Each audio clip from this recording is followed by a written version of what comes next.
সাল্লাম ফেরেশতাকে সেজদা দিল না ফেরেশতা আদম আলাইহিস সালামকে সেজদা দিল? ফেরেশতারা আদম আলাইহিস সালামকে সেজদা দিল। তাহলে তাই নূরের ফেরেশতা করে আদমকে সেজদা, সবার সেরা মাটির আদম পেল যে সম্মান। মাটির মর্যাদা আল্লাহর দৃষ্টিতে বেশি নূরের তুলনায়। মাটির নবীকে নূরের নবী বলে মর্যাদা হানি ঘটানো হচ্ছে, এতে কোনো সন্দেহ নেই। যাবতীয় প্রশংসা সেই, যাবতীয় দরুদ ও সালাম সেই নবী মুহাম্মাদুর রাসূলুল্লাহ সাল্লাল্লাহু আলাইহি ওয়াসাল্লামের প্রতি, যিনি গায়েবের খবর বলতে পারতেন না যতক্ষণ পর্যন্ত আল্লাহ তাকে না বলতেন। ওয়ামা ইয়ানতিকু আনিল হাওয়া ইন হুয়া ইল্লা ওয়াহয়ুন ইউহা। মুহাম্মদ সাল্লাল্লাহু আলাইহি ওয়াসাল্লাম হারগিজ না গফতে, তা না গফতে জিবরাইল হারগিজ না গফতে, তা না গফতে কিরদেগার। মুহাম্মদ সাল্লাল্লাহু আলাইহি ওয়াসাল্লাম কোনো কথা বলেন না যতক্ষণ পর্যন্ত জিবরিল আমিন ওহী নিয়ে না আসে। জিবরিল আমিন ওহী না নিয়ে আসলে রাসূলুল্লাহ সাল্লাল্লাহু আলাইহি ওয়াসাল্লাম কোনো কথা বলেন না। মদিনার মুনাফিকেরা মা আয়েশা সিদ্দিকার চরিত্রে কলঙ্ক লেপন করেছিল, করে নাই? মদিনার মুনাফিকেরা মা আয়েশা সিদ্দিকার চরিত্রে কলঙ্ক লেপন করেছিল। মা আয়েশা সিদ্দিকা হলেন নবী মুহাম্মাদুর রাসূলুল্লাহ সাল্লাল্লাহু আলাইহি ওয়াসাল্লামের স্ত্রী আবু বকর সিদ্দিকের মেয়ে। সিদ্দিকা বিনতে সিদ্দিক মুবাররাতুম মিন ফাওকি সাব'i সামাওয়াত। সিদ্দিকের বেটির নাম সিদ্দিকা, বাপ হলেন আবু বকর সিদ্দিক আর বেটি হলেন আয়েশা সিদ্দিকা। সিদ্দিকা বিনতে সিদ্দিক মুবাররাতুম মিন ফাওকি সাব'i সামাওয়াত, সাত আসমানের উপর থেকে মহান আল্লাহ যাকে ক্যারেক্টার সার্টিফিকেট দিয়েছিলেন তিনি হলেন মা আয়েশা রাদিয়াল্লাহু তাআলা আনহা। মা আয়েশা সিদ্দিকাকে সার্টিফিকেট, ক্যারেক্টার সার্টিফিকেট কে দিয়েছিলেন? আল্লাহ। চরিত্রে মাধুর্য, নির্মল চরিত্রের অধিকারিণী, এই সার্টিফিকেট স্বয়ং আল্লাহ দিয়েছিলেন। আল্লাহ। এখন আমাদের সার্টিফিকেট কে দেয় গো? চেয়ারম্যান দেয়, মেম্বার দেয়, এমপি দেয়, এমসি দেয়, পুলিশ অফিসার দেয়, গেজেটেড অফিসার দেয়, বিভাগীয় প্রধান দেয়, মাদ্রাসার প্রধান দেয়, চরিত্রহীন লম্পট সিরাজউদ্দৌলা দেয়। চরিত্রহীন লম্পট সিরাজউদ্দৌলা দেয়। যেই চরিত্রহীন লম্পট একটা মাদ্রাসার শিক্ষক আর তার ছাত্রীকে শ্লীলতাহানির এই ঘটনা প্রকাশ করবার অপরাধে প্রকাশ্য দিবালোকে পুড়িয়ে হত্যা করেছে। এরা চরিত্রহীন প্রিন্সিপাল, এরা দেয় সার্টিফিকেট যাদের নিজের চরিত্রের খবর রাখে না, নিজের চরিত্রের খবর নাই, তারা দেয় আর একজনের ক্যারেক্টার সার্টিফিকেট। আল্লাহু আকবার। মা আয়েশা সিদ্দিকাকে ক্যারেক্টার সার্টিফিকেট কে দিলেন? শিয়ারা বলে মা আয়েশা সিদ্দিকা রাদিয়াল্লাহু তাআলা আনহা চরিত্রহীনা জিনাকারিনী। যে শিয়ারা বলে মা আয়েশা সিদ্দিকা চরিত্রহীনা জিনাকারিনী, সেই মা আয়েশা সিদ্দিকার চরিত্র নিয়ে যারা সিনেমিনি খেলে সে শিয়াদেরকে আমরা কশিন কালো মুসলমান বলতে পারি না, কোন অবস্থাতে ভাই বলতে পারি না। পাকিস্তানে বলে কাফের কাফের, শিয়া কাফের, জোনা মানে অভি কাফের। কাফের কাফের, শিয়া কাফের, জোনা মানে অভি কাফের। কাফের শিয়াকে যে কাফের মনে করে না সে নিজেও কাফের। কাফের কাফের, কাদিয়ানি কাফের, জোনা মানে অভি কাফের। কাদিয়ানিকে যে কাফের মনে করবে না তার ইসলামের মধ্যে সমস্যা আছে। শিয়াদেরকে যারা কাফের মনে করবে না, শিয়াদের মধ্যে 12টা দল। কত দল? তার মধ্যে একটা দল আছে জাইদিয়া। জাইদিয়াটা হলো আকরাবু ইলাল হক, আহলুস সুন্নাত ওয়াল জামাতের কাছাকাছি। এই জাইদিয়া শিয়া এদেরকে কাফের বলার ব্যাপারে ওলামায়ে কেরামদের দ্বিমত আছে।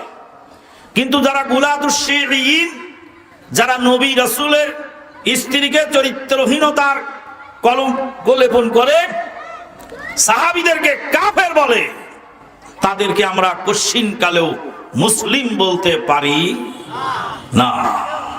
বন্ধুগণ, তারপরেও আরো অনেক কথা রয়ে গেল, যেটা বলবো না, আপনারা বুঝে নেওয়ার চেষ্টা করবেন। বলছিলাম মা আয়েশা সিদ্দিকা রাদিয়াল্লাহু তাআলা আনহার চরিত্রে কলঙ্ক লেপন করলো কারা? মুনাফিক। রাসূলের জামানার, রাসূলের পিছনে সালাত আদায় করে, রাসূলের মসজিদের মুসল্লি, রাসূলের মসজিদের মুসল্লি, আর রাসূলের স্ত্রীর চরিত্র নিয়ে সিনেমিনি খেলে।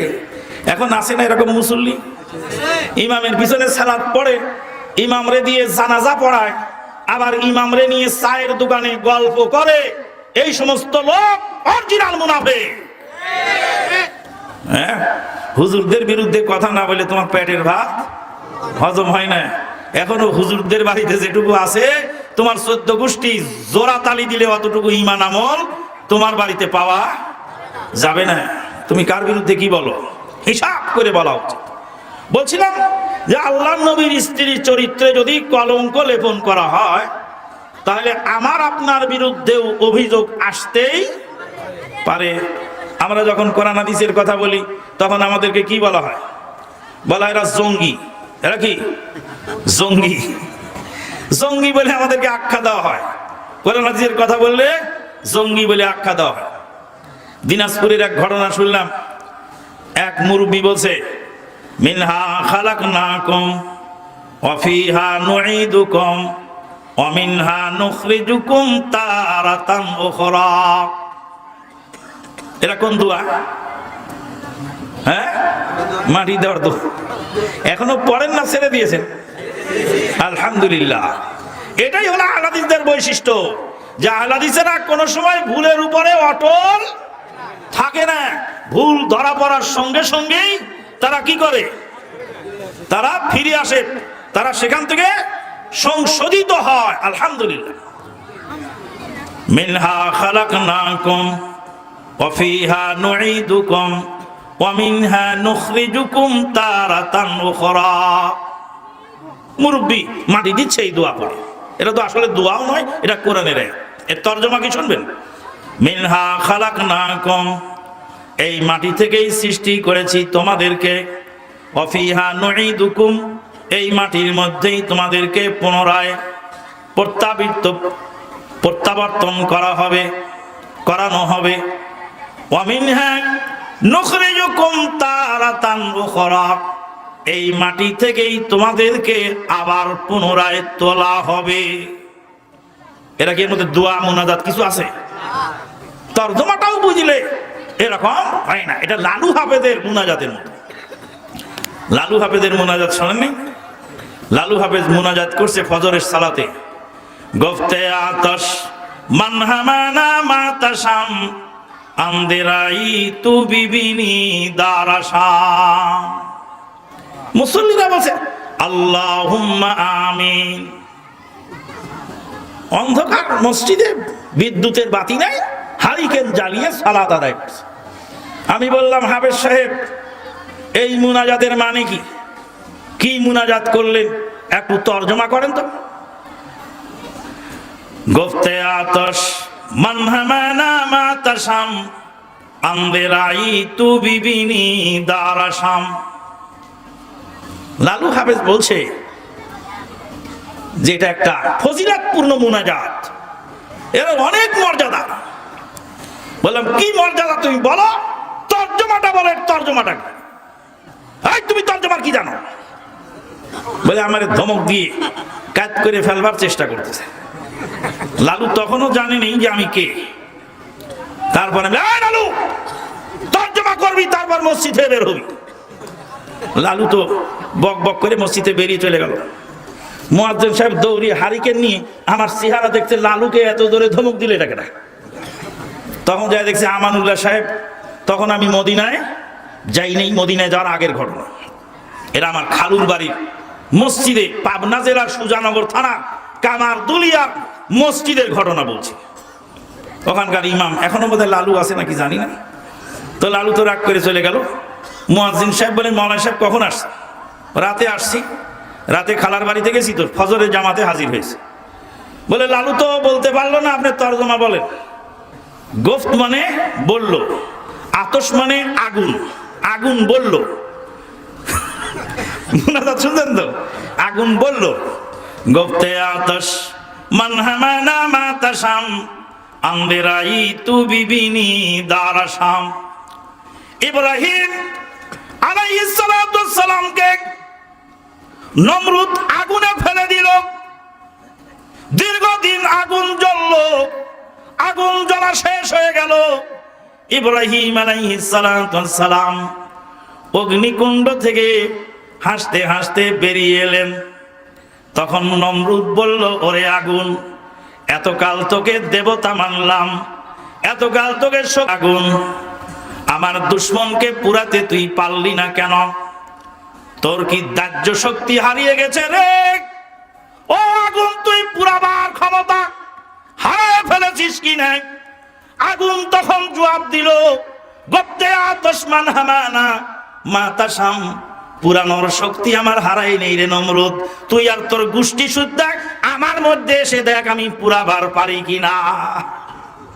এটা কবির কল্পনা, কবি কল্পনা করে কবিতা রচনা করেছেন ফার্সি ভাষায়। এটা হচ্ছে লালু হাফেজের মুনাজাত।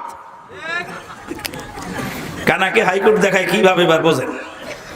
এ তো গেল লালু হাফেজ, ও তো লেখাপড়া জানে না, মূর্খ মানুষ। কোরআনটা মুখস্থ করেছে, তাও মুখস্থ নাই, ইয়াদ নেই। লালুর কথা বাদ দিলাম। ঢাকা গুলশান বড় মসজিদ, আজাদ মসজিদ, আজাদ মসজিদের ইমাম সাহেব গুলশান 1 নম্বরে জাস্টিস সোহরাব সাহেবের বাসায়, জাস্টিস সোহরাব সাহেবের বাসায় গুলশান আজাদ মসজিদের ইমাম মুনাজাত করছেন। মারিদাম ইয়া রাসূলুল্লাহ মারিদাম ওয়ালাকিন খুশনসিবাম কে তু তাবিবাম, মুজরিমাম ইয়া রাসূলুল্লাহ মুজরিমাম ওয়ালাকিন খুশনসিবাম কে তু শাফিয়াম। মুসল্লিরা বললেন, আল্লাহুম্মা আমিন। আমার তো দাড়ি মুখ ভালো করে গোয়া যায় রে, আমি তো ছাত্র মানুষ, মদিনায় যাওয়ার আগের ঘটনা। আমি বললাম, হুজুর সাহেব মুনাজাত তো ফার্সি ভাষায় করলেন, দেশ স্বাধীন হলো ভাষা আন্দোলনে 1952 সালে 21শে ফেব্রুয়ারিতে ভাষার জন্য রক্ত ঢেলে দিল। এখনো বিদেশি ভাষায়, ফার্সি ভাষায় মুনাজাত হয়, উর্দু ভাষায় মুনাজাত হয়। উর্দুকে ফার্সিকে আমরা এখনো ঝেড়ে মুছে সাফ করতে পারি নাই। এখনো আমাদের মসজিদের মিম্বারে মাতৃভাষায় খুতবা চালু হয় নাই। আমি বলবো, ততদিন পর্যন্ত ভাষা আন্দোলন সাকসেসফুল হয় নাই যতদিন পর্যন্ত এদেশের মসজিদের মিম্বারে মাতৃভাষায় খুতবা চালু না হবে। মুনাজাত করে চলে যাচ্ছেন, বলে হুজুর মুনাজাতের তর্জমা করেন। তর্জমা কি বুঝিস তুই? বলে রাগ করে চলে গেল। সৌভাগ্যক্রমে মালয়েশিয়া ইউনিভার্সিটির প্রফেসর ডক্টর মোহাম্মদ আলী সাহেব